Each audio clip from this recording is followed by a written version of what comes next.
Nancy and her friends are in Key West, Florida. The first thing they do is go out on a treasure hunting boat. It's just for fun, but Nancy finds treasure so often in these books that I'm sure she'll never have to get a real job. She's got more than enough treasure money to last the rest of her life. Argo Funk Book Review, Argo Funk Book Review. George quickly makes a love connection with their muscular captain, Sean Mahoney. He's getting close to finding an old shipwreck with lots of treasure. He recently found an ingot worth $10,000. But uh-oh, a greedy villain is sabotaging the expedition. Here are the suspects. Rusty Jones is the grumpy older cook. Zach Hardwick insists the treasure is cursed. Talia Ortiz blames Sean for the death of her brother.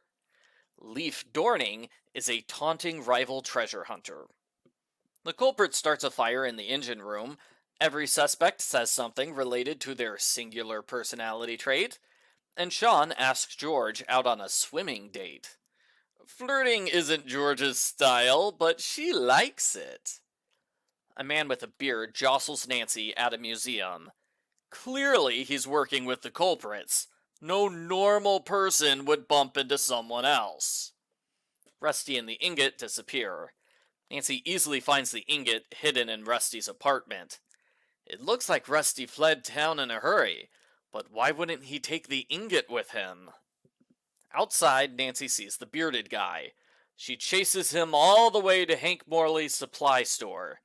Hank says Bearded Man and Rusty both work for Dorning. Sean calls with the bad news that he has just been arrested for Rusty's murder. It was a setup. Bearded Man wrote a fake letter saying to show up at a deserted boathouse at a specific time. Sean found Rusty's dead body. Sean was so shocked, he just had to pick up the murder weapon lying next to the body. Now his fingerprints are all over it. He also gave his motive to the police when they didn't ask for it. It's like Sean wanted to be arrested. Talia looks like the prime suspect when she goes on a dinner date with Dorning, and she has an angry letter about how she dislikes Sean. On the boat's next trip, they find an anchor, and Nancy's almost crushed to death by undersea rocks. Zach complains, "This is terrible. I deserve more treasure." You might remember Nancy's last vacation in Florida involved her kissing an undercover cop. I guess Ned wants to make sure that doesn't happen again, because he makes a surprise appearance. Nancy and Ned share a sizzling kiss and spend an enjoyable afternoon together. Bearded Man leaves a room service cart with a threat and a skull inside. Nice try, Bearded Man, but that is not as scary as the room service prices. Nancy breaks onto Dorning's boat. She finds a picture of Dorning and Talia in a romantic embrace. Dorning sees Nancy escaping from his boat. He claims he's innocent. In fact, somebody's been sabotaging his boat too. Nancy won't bother to look into that, though. Ned is bitten by a scorpion inside Nancy's rental car. He's rushed to the hospital, where he's told he'll be all right. Nancy wonders if the culprit put the scorpion there on purpose. Ned gives Nancy tingling kisses, promising to continue the romance later.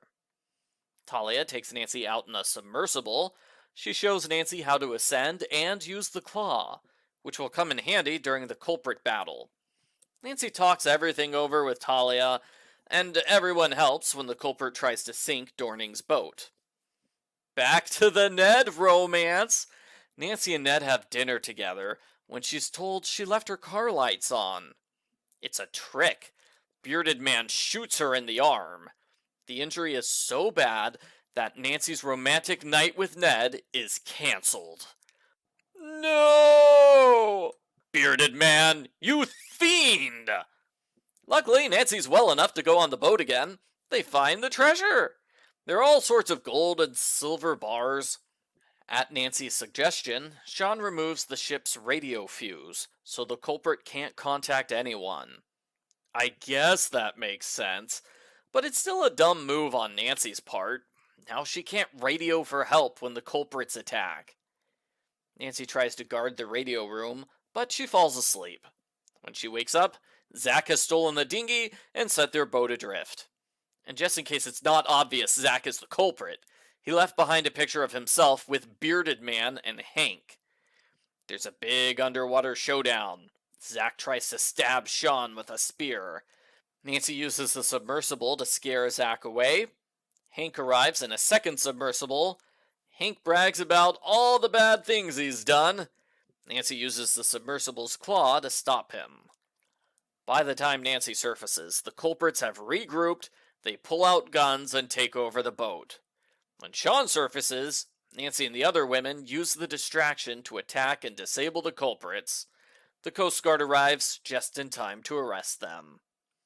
With the culprits in jail, Nancy and Ned look forward to spending the rest of their vacation together. Unless she gets shot again. The end. Post-book follow-up. I thought it was a little weird to have a sailing boyfriend book only 4 books after the last sailing boyfriend book. I doubt we'll hear from either sailing boyfriend ever again. Hank is supposed to be a surprise culprit since he's a friendly shopkeeper with no apparent connection to the mystery. I realized he had to be guilty after his 3rd appearance. When a side character gets more attention than the murder suspects, you can be pretty sure that character will be important later on. I thought the mystery in this book was okay. It reminded me of other Nancy Drew books with submersibles, treasure hunters in Florida, and an underwater climax. The romance was as spicy as this series usually gets, and it's always nice to see Nancy and Ned being a good couple. I think George's romance with Sean could have been more developed, but that's not a big deal.